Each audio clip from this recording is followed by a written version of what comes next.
आपकी सबसे मनमोहक बात? देवी, अपनी बात जो मुझे सबसे मनमोहक, सबसे प्रिय और सबसे सुंदर लगती है वो है बस ये 4 शब्द। ओम नमो भगवते वासुदेवाय।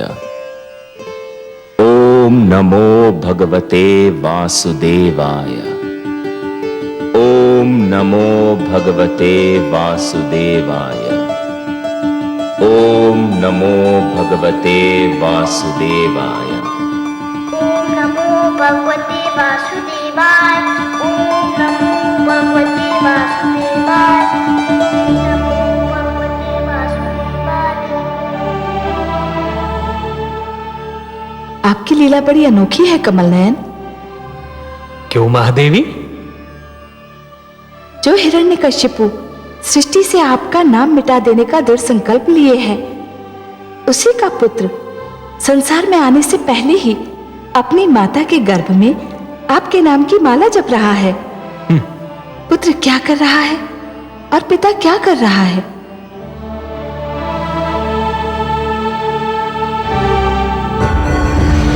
ओम ब्रह्मदेवाय नमः।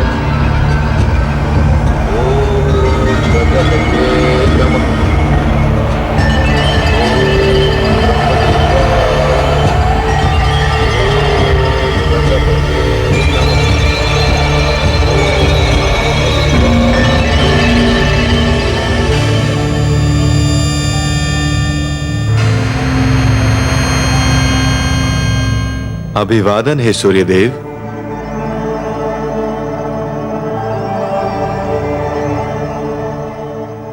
देवराज, आप? हां, परंतु मैं देवराज तो देवताओं के लिए हूं, आपका तो अनुज हूं।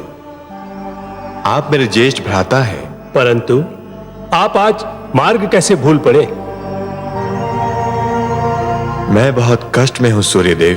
आप कष्ट में हैं? कौन कष्ट दे रहा है? असुर राज हिरण्यकशिपु। हिरण्यकशिपु? क्या किया है उस दुष्ट ने? वो ब्रह्मा की कृपा के लिए बड़ी घोर तपस्या कर रहा है। उसकी तपस्या का उद्देश्य हम देवताओं को परास्त करना और जगदीश्वर विष्णु से प्रतिशोध लेना है। आपको हमारी सहायता करनी होगी। तो आदेश दे, मैं क्या सेवा कर सकता हूं?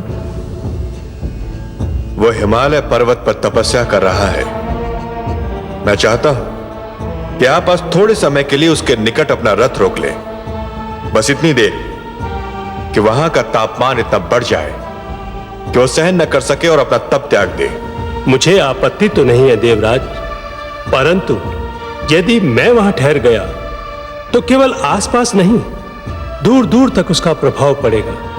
हिम पिघलने लगेगा, नदियों में बाढ़ आ जाएगी, समस्त वनस्पति समाप्त हो जाएगी। बहुत बड़ा संकट आ जाएगा देवराज।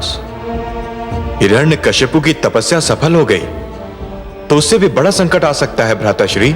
जैसी आज्ञा देवराज, परंतु मेरा परामर्श है कि यदि हिरण्यकशिपु ब्रह्मा की तपस्या कर रहा है तो आप ब्रह्मा से प्रार्थना कीजिए कि वो हिरण्यकशिपु को कोई ऐसा वरदान ना दें जो हमारे लिए संकट खड़ा कर दे। वो तो मैं करूंगा। वास्तव में मैं वहीं जा रहा हूं, पर आपको भी अपना उत्तरदायित्व निभाना होगा। अवश्य देवराज, आपके आदेश का पालन होगा।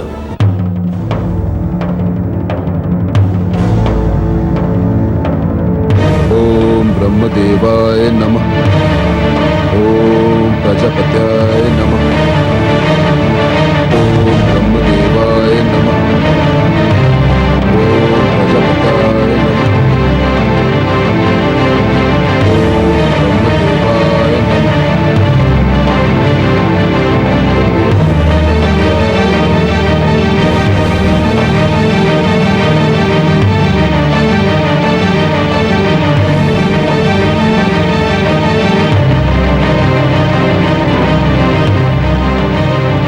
ठहरो सारथी।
चलो सारथी।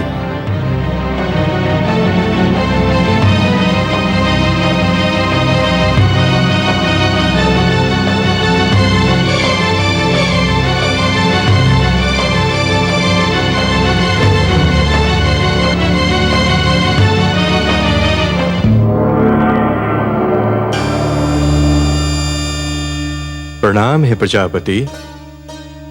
स्वागतम देवराज। हे आदि प्रजापति, आपसे एक विनती करने आया हूं। कहिए देवराज, क्या बात है?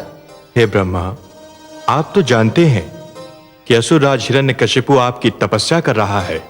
हाँ, मैं जानता हूं, और उसकी तपस्या ने मुझे भी चिंतित कर रखा है। हे आदि प्रजापति, हम देवताओं की विनती है कि आप उसे कोई वरदान न दें। वो केवल हमारा नहीं, आपके प्रिय पुत्र मानव का भी शत्रु है। आप उसे जो भी देंगे उसका हमारे और मानवों के विरुद्ध ही प्रयोग होगा। उसकी तपस्या तपस्या नहीं, मात्र छल है। संभवतः आप जो कह रहे हैं उचित कह रहे हैं, परंतु समस्या यह है कि अभी तक तपस्या और वरदान के उद्देश्यों की परिभाषा नहीं बनी है, सीमा निर्धारित नहीं हुई है। मैं स्वयं सोचता हूं कि केवल यह ज्ञान पर्याप्त है कि कोई तपस्या कर रहा है। यह ज्ञान आवश्यक नहीं कि वह तपस्या क्यों कर रहा है। किसी की तपस्या उसके अतिरिक्त शेष सबके लिए हितकर है या कष्टदायक। पर वरदान देने वाले का उत्तरदायित्व तो इससे भी महान होना चाहिए आदि प्रजापति। निस्संदेह होना चाहिए। वरदान देने वाले के लिए भी यह आवश्यक है कि वो केवल तपस्या से प्रसन्न न हो जाए, उसे तपस्या के उद्देश्य में भी झांक कर देखना चाहिए। वो तपस्या जो औरों के लिए हानिकारक हो, वरदान के योग्य नहीं होती। आशुतोष शिवशंकर ने दैत्य गुरु शुक्राचार्य को संजीवनी का वरदान दिया तो था, पर उसने उसका दुरुपयोग किया और फिर अमृत की प्राप्ति के लिए समुद्र मंथन करना पड़ा। इसीलिए तो आपसे विनती कर रहा हूं कि आप हिरण्यकशिपु को कोई वरदान न दें। अभी तक कोई ऐसा विधान तो नहीं, कोई उदाहरण भी नहीं कि किसी ने तपस्वी को वरदान न दिया हो। मैं भरसक प्रयत्न कर रहा हूं कि मुझे हिरण्यकशिपु के पास न जाना पड़े, और यदि जाने पर विवश हो जाऊं तो उसे कोई ऐसा वरदान न दूं जो सृष्टि के लिए संकट बन जाए। परंतु हे देवराज, ऐसा कठोर तप किसी साधारण व्यक्ति की बात नहीं। मैं यथायोग्य प्रयास करूंगा, किसी के लिए कोई संकट न खड़ा हो। धन्यवाद है आदि प्रजापति, आपका कोटि कोटि धन्यवाद।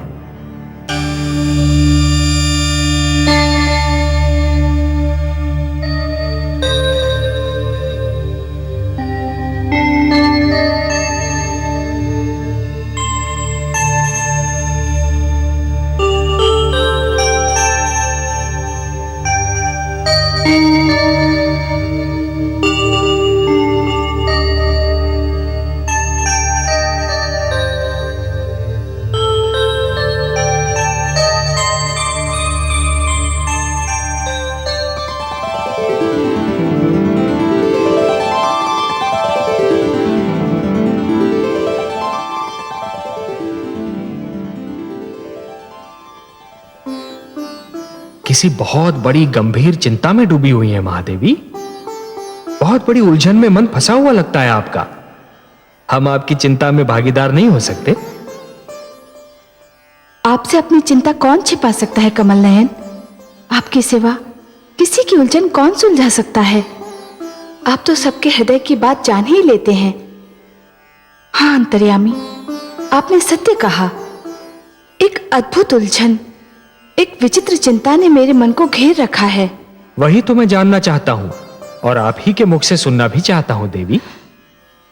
मैं वही सोच रही थी कमल नयन कि आपने ये कैसा रहस्य रच दिया है कि पिता और पुत्र के चरित्र में वही अंतर है जो जल और अग्नि में है, सूर्य और चंद्रमा में है, आकाश और धरती में है। पिता हिरण्यकशिपु के मुख से जो श्वास निकलती है उसमें आपके लिए अपशब्द होता है, और उसी का पुत्र अपनी माता के गर्भ में भी आपको पुकार रहा है। कितने मधुर शब्दों में आपका स्मरण कर रहा है। ये कैसा भेद है, ये कैसा रहस्य है? कोई रहस्य नहीं महादेवी, कोई भेद नहीं। हाँ, एक उद्देश्य अवश्य है। क्या उद्देश्य है आपका कमल नयन? महादेवी, मैं समस्त संसार को यह बताना चाहता हूं कि कोई भी व्यक्ति जन्म से सुर या असुर नहीं होता। उसे सुर या असुर बनाते हैं उसके कर्म, उसका चरित्र और उसकी प्रवृत्ति। हे महादेवी, जिस प्रकार वृक्ष पर उगने वाले पुष्प और फल आवश्यक नहीं कि उसी रंग के हों जिस रंग का वृक्ष है, उसी प्रकार आवश्यक नहीं कि हर पुत्र कर्मों में, चरित्र में और प्रवृत्ति में अपने पिता के समान हो। यदि कोई सुर का पुत्र दुष्कर्म करेगा तो असुर कहलाएगा, और यदि कोई असुर पुत्र चरित्रवान होगा तो सुर कहलाएगा। परंतु हे सर्वेश्वर, क्या अच्छा न होता कि हिरण्यकशिपु का पुत्र किसी देव पुरुष के घर में जन्म लेता? हाँ? तब तो ये एक साधारण घटना बन जाती ना महादेवी।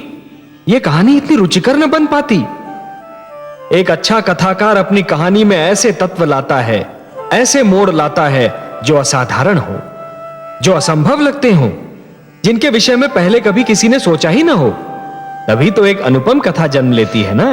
परंतु हे कमल नयन, ये कथा कहाँ जाकर पूरी होगी? यदि कथा का अंत कथा के मध्य में ही ज्ञात हो जाए तो कथा का सारा आनंद ही चला जाता है महादेवी। वो रूखी फीकी हो जाती है। अभी तो कथा का नायक कयाधु के गर्भ में है, उसे जन्म तो ले लेने दीजिए।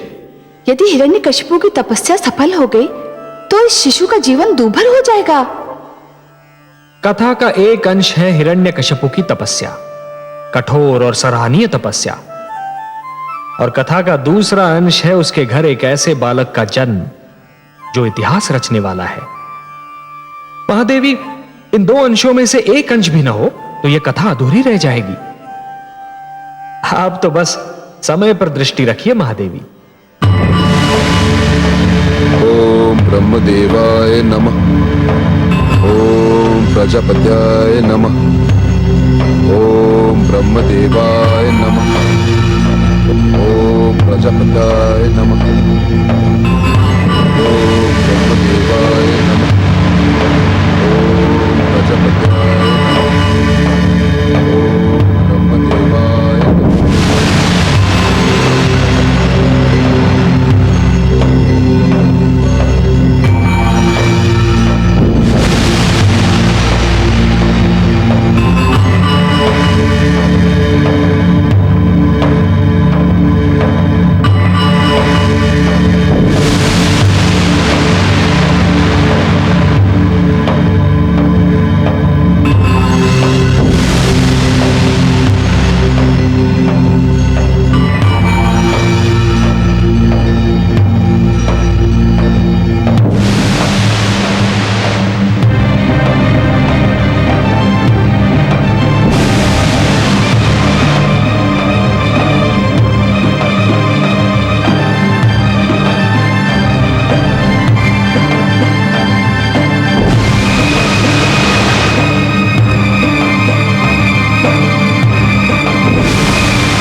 हे हिरण्यकशिपु, तुम्हारी तपस्या सफल हुई।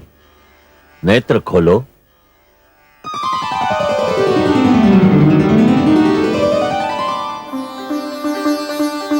जय ब्रह्म देवता, जय आदि प्रजापति, जय हो।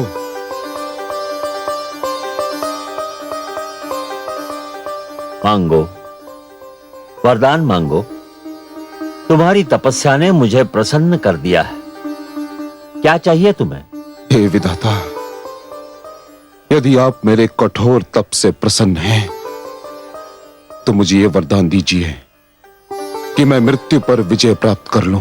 असंभव। हे हिरण्यकशिपु, तुम वो वरदान मांग रहे हो जिसे देना मेरे वश में नहीं।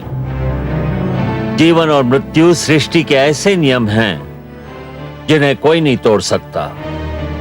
यदि यह नियम टूट जाएगा तो सृष्टि का संतुलन बिगड़ जाएगा।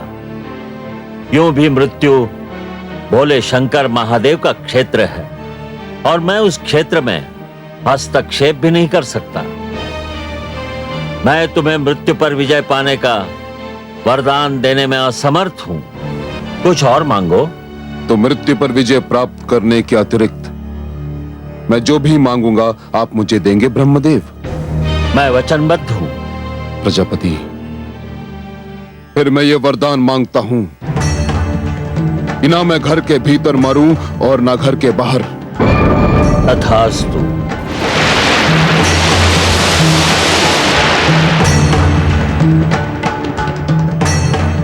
ना मैं दिन में मरूं और ना रात में।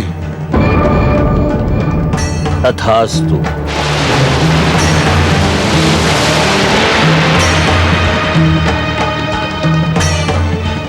ना मुझे मनुष्य मार सके ना पशु। तथास्तु।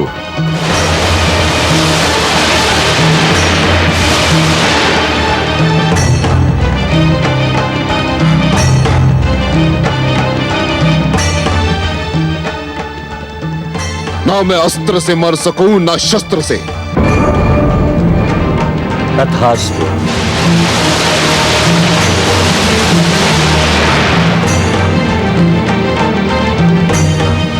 ना मैं धरती पर मारा जाऊं ना आकाश में। तथास्तु।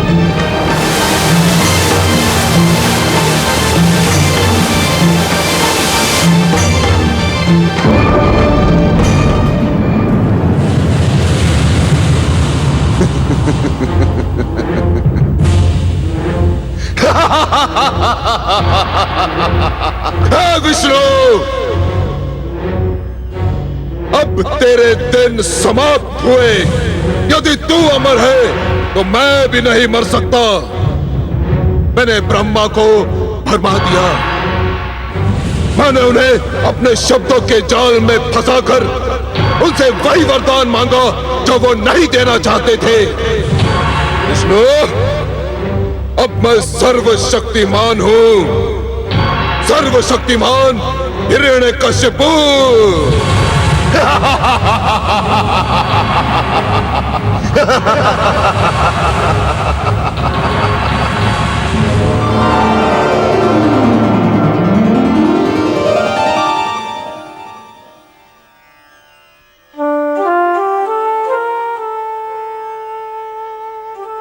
हे पद्मनाभ, आपने तो कहा था कि हिरण्यकशिपु ने आपसे शत्रुता पर कमर कसकर अपनी मृत्यु का बहाना ढूंढ लिया है। हाँ महादेवी, मैंने ऐसा ही कहा था, स्मरण है मुझे। पर उसे तो आदि प्रजापति ने ऐसा वरदान दे दिया है कि अब उसकी मृत्यु असंभव लग रही है। असंभव लग रही है देवी, असंभव है नहीं। हे महादेवी, जिस प्रकार सूर्य का उदय होता है अस्त होने के लिए, दीपक जलता है बुझने के लिए तथा पुष्प खिलता है मुरझाने के लिए, उसी प्रकार जीवन का जन्म होता है मृत्यु को पाने के लिए। केवल दो को छोड़कर सभी को मृत्यु का स्वाद तो चखना ही है। दो? वो दो कौन है जिनको मृत्यु नहीं आ सकती? एक तो स्वयं मैं, अनादि और अनंत, और दूसरी स्वयं मृत्यु। हे महादेवी, न मुझे मृत्यु आ सकती है और ना ही मृत्यु की मृत्यु संभव है, और इनके अतिरिक्त ऐसा कोई भी नहीं है जिसे एक न एक दिन मृत्यु ना आए। इसलिए आप तो निश्चिंत रहिए महादेवी, हिरण्यकशिपु को भी एक दिन मरना ही होगा। पर हे कमल नयन, उसको ब्रह्मा जी ने जो वरदान दिया वो सुना आपने? सुना महादेवी, भली भांति सुना। पर इसमें अचरज की क्या बात है? जो आवश्यकता से अधिक चतुर बनने का प्रयास करता है, अंत में सिद्ध होता है कि उससे बड़ा मूर्ख कोई न था। हिरण्यकशिपु यह भूल रहा है कि यदि उसने माता के गर्भ से जन्म लिया है तो उसे एक दिन चिता की गोद में भी सोना होगा। यह नियम न कभी टूटा है और न कभी टूटेगा। पर महादेवी, यह सब होता है अपने समय पर, और तब तक आपको भी प्रतीक्षा करनी होगी।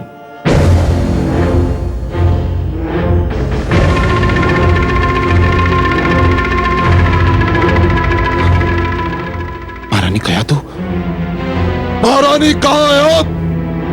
महारानी कयादू, कहां है आप?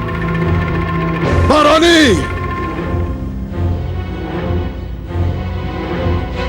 ये सब क्या है? कहां है महारानी कयादू? महारानी कहां है? कहां है महारानी कयादू? उत्तर दो मेरे प्रश्न का, नहीं तो एक एक का वध कर दूंगा। बताओ कहां है महारानी कयादू? इनसे क्या पूछते हो शिष्य? मैंने इनके मुख से वाणी छीन ली है। मैं तुम्हें बताता हूं कि महारानी के साथ क्या अत्याचार हुआ है। अत्याचार? मेरी महारानी पर अत्याचार? मेरी प्रिय कयादू पर अत्याचार? किस दुष्ट ने महारानी पर अत्याचार करके अपनी मृत्यु को ललकारा है गुरुदेव? किस दुष्ट ने? देवराज इंद्र ने। देवराज इंद्र ने? क्या किया उस दुष्ट ने गुरुदेव? देवराज इंद्र ने अग्निदेव को भेजकर तुम्हारे शिशु को माता के गर्भ में ही समाप्त करना चाहा। जब वो असफल हो गया तो देवराज स्वयं आया और महारानी कयादू का अपहरण कर ले गया। ले गया? अपहरण कर ले गया? और विडाल, मेरा सेनापति, उसके होते हुए दुष्ट इंद्र ने महारानी से दुर्व्यवहार का साहस कैसे किया गुरुदेव? विडाल बड़ी वीरता से लड़ा शिष्य, बड़ी वीरता से। जब तक उसके शरीर में प्राण रहे उसने देवराज इंद्र को महारानी कयादू के कक्ष में प्रवेश नहीं करने दिया। परंतु में वो देवराज के हाथों वीर गति को प्राप्त हो गया। देवराज इंद्र, तुमने देवलोक के विध्वंस को निमंत्रण कर दिया है। मैं आ रहा हूं। देवलोक पर प्रलय बनकर टूटने, देवलोक का सर्वनाश करने, तुम्हारा सिंहासन छीनने तुमने सर्वशक्तिमान को चुनौती दी है। सर्वशक्तिमान हिरण्यकशिपु को। अब तुम्हें कोई बचा नहीं सकता, तुम्हारा विष्णु भी नहीं। मैं आ रहा हूं इंद्र, मैं आ रहा हूं। मैं मां हूं, धरती मां। क्रिया अनुचित हो तो ये आशा रखना कि उसकी प्रतिक्रिया अनुचित नहीं होगी। ऐसा ही होगा जैसे कोई भड़कती हुई ज्वाला को छुए और ये आशा करे कि उसका हाथ नहीं जलेगा। अन्याय करने वाला भी कभी कभी ये भूल जाता है कि वो भी किसी दिन अन्याय का लक्ष्य बन सकता है। देवराज इंद्र ने जब हिरण्यकशिपु की पत्नी कयादू का अपहरण करना चाहा तो मैं जान गई कि इसकी प्रतिक्रिया भी उतनी ही भयंकर होगी। यही हुआ भी कि हिरण्यकशिपु जब अपना तप पूरा करके लौटा और उसको सारा वृत्तांत मालूम हुआ तो वो क्रोध से पागल हो गया। उसने पूरी शक्ति से देवलोक पर आक्रमण कर दिया। उसका आक्रमण इतना अचानक और शक्तिशाली था कि देवसेना उसके आगे ठहर ना सकी। हिरण्यकशिपु देवसेना को काटता पीटता देवलोक पर वज्र की भांति टूट पड़ा। देवसेना परास्त होकर रणभूमि से भाग गई। इस बार तो मुझे भी लगा कि हिरण्यकशिपु का क्रोध पूर्णतः अनुचित नहीं था। देवराज को उनके किए का दंड मिलना ही चाहिए था।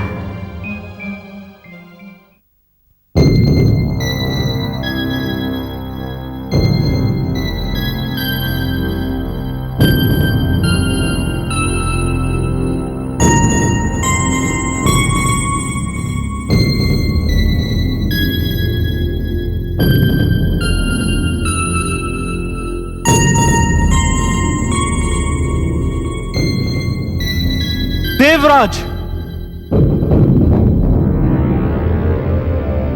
बोलो चित्ररथ, युद्ध भूमि से क्या समाचार लाए हो?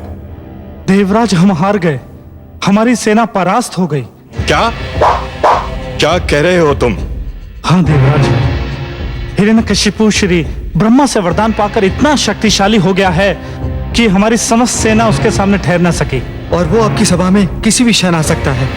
देवराज, विलंब मत कीजिए, शीघ्र, अति शीघ्र यहाँ से चलिए। आओ। आइए। देवराज इंद्र,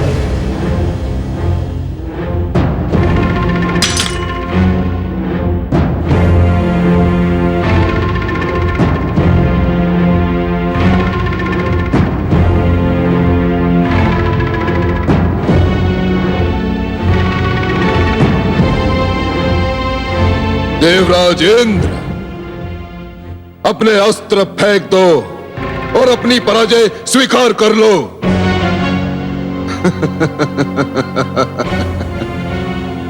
तुम्हारी देव सेना परास्त होकर भेड़ बकरियों की भांति रणभूमि से भाग चुकी है। तुम्हारे योद्धा बंदी बनाए जा चुके हैं।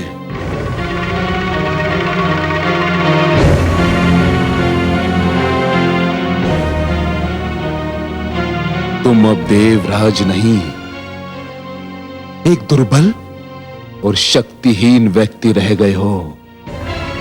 फेंक दो अपने शस्त्र।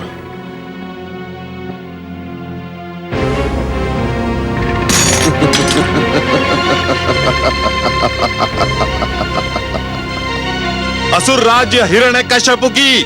नहीं, नहीं, असुर राज हिरण्यकश्यपु की जय नहीं। अब हम केवल राजा नहीं हैं, सर्वशक्तिमान हो चुके हैं। हम भगवान हो चुके हैं। कहो, भगवान हिरण्यकश्यपु की जय, भगवान हिरण्यकश्यपु की जय। बोलो, भगवान हिरण्यकश्यप की जय, भगवान हिरण्यकश्यप की जय, भगवान हिरण्यकश्यप की जय, भगवान हिरण्यकश्यप की जय। इंद्र,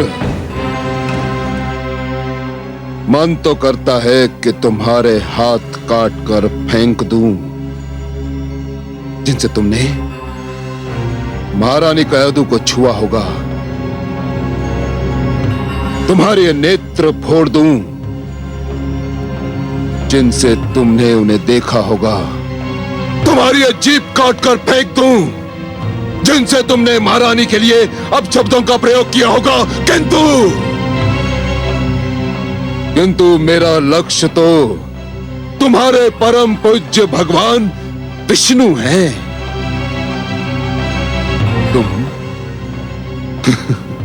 तुम तो उसके साधारण चाकर हो। तुम देवता स्वयं को श्रेष्ठ समझते हो, सभ्य कहते हो। मानव तुम्हें अपना आदर्श मानता है। तुम्हें भी घमंड है अपने आचरण पर। किंतु क्या यही है तुम्हारी श्रेष्ठता? यही है तुम्हारी सभ्यता? यही है तुम्हारा आचरण कि तुमने एक ऐसी नारी का अपहरण किया जो माता बनने वाली है? धिक्कार है तुम पर, धिक्कार। तुम्हें स्वयं पर लज्जा आनी चाहिए इंद्र, लज्जा। अब बताओ कि महारानी कयाधु कहां है? अन्यथा मैं इस देवलोक में आग लगा दूंगा, आग लगा दूंगा इंद्र। नारायण नारायण।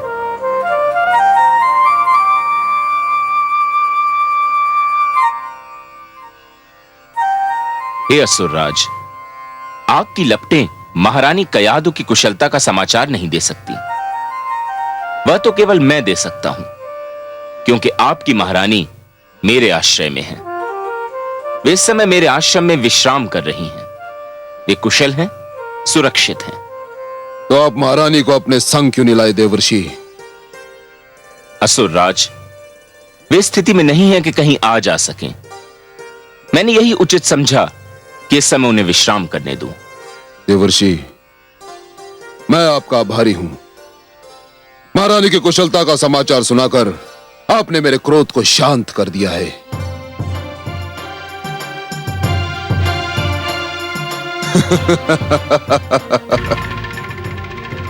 इसी सिंहासन पर बैठकर तुम स्वयं को महान समझते थे ना?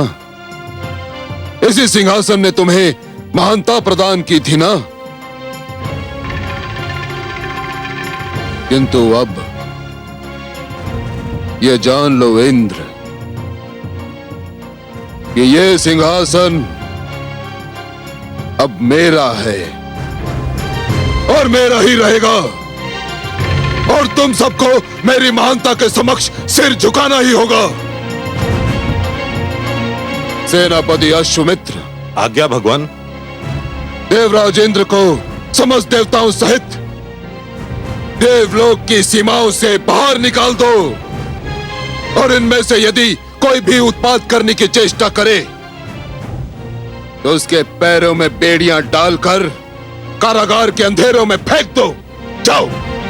जो आज्ञा भगवान। चलिए।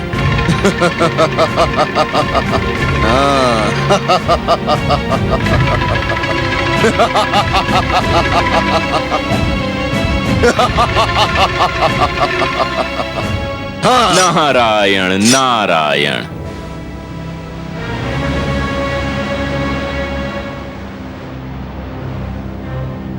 देवर्षि नारद,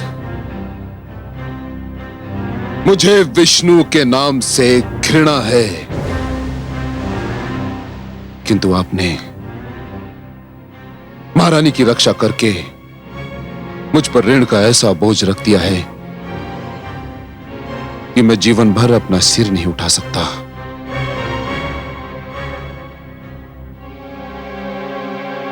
मैंने जो कुछ भी किया उसे आप ऋण न समझें असुरराज। एक गर्भवती नारी की सेवा करना तो हर एक का कर्तव्य है।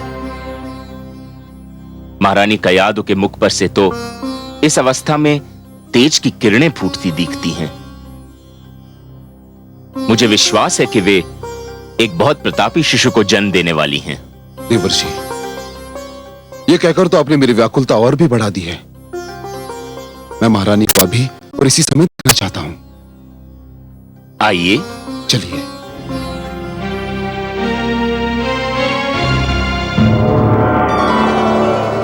देखा आपने कमल नयन, देखा आपने? दुष्ट हिरण्यकशिपु इंद्रासन पर विराजमान हो गया है। तो क्या हुआ महादेवी? अब सब उसे महान नहीं समझेंगे। इंद्रासन पर विराजमान होने वाला महान नहीं कहलाता। नहीं महादेवी, नहीं। और जो ऐसा समझेगा वो भूल करेगा। कोई व्यक्ति केवल इसलिए महान नहीं हो जाता कि उसे एक महान पद मिल गया हो, एक महान सिंहासन मिल गया हो। सिंहासन किसी को महान नहीं बनाते देवी, महान तो बनाते हैं महान कर्म। जिस प्रकार केवल पुष्प की डाली पर होने से ही कांटों में सुगंध नहीं आती, उसी प्रकार केवल किसी आसन पर बैठने से व्यक्ति महान नहीं हो जाता। हां, यदि कोई महान व्यक्ति साधारण से आसन पर भी बैठ जाए तो वो साधारण आसन महान अवश्य हो जाता है। मुझे बस इतना बता दीजिए कमल नयन कि इंद्रासन अब सदा के लिए हिरण्यकशिपु का तो नहीं हो जाएगा ना? कोई भी सिंहासन सदा के लिए किसी का नहीं होता महादेवी। हाँ, उस सिंहासन पर बैठने वाला यह प्रयास अवश्य करता है कि सिंहासन उससे कभी ना छूटे, पर एक न एक दिन सिंहासन को उसे छोड़ना ही पड़ता है।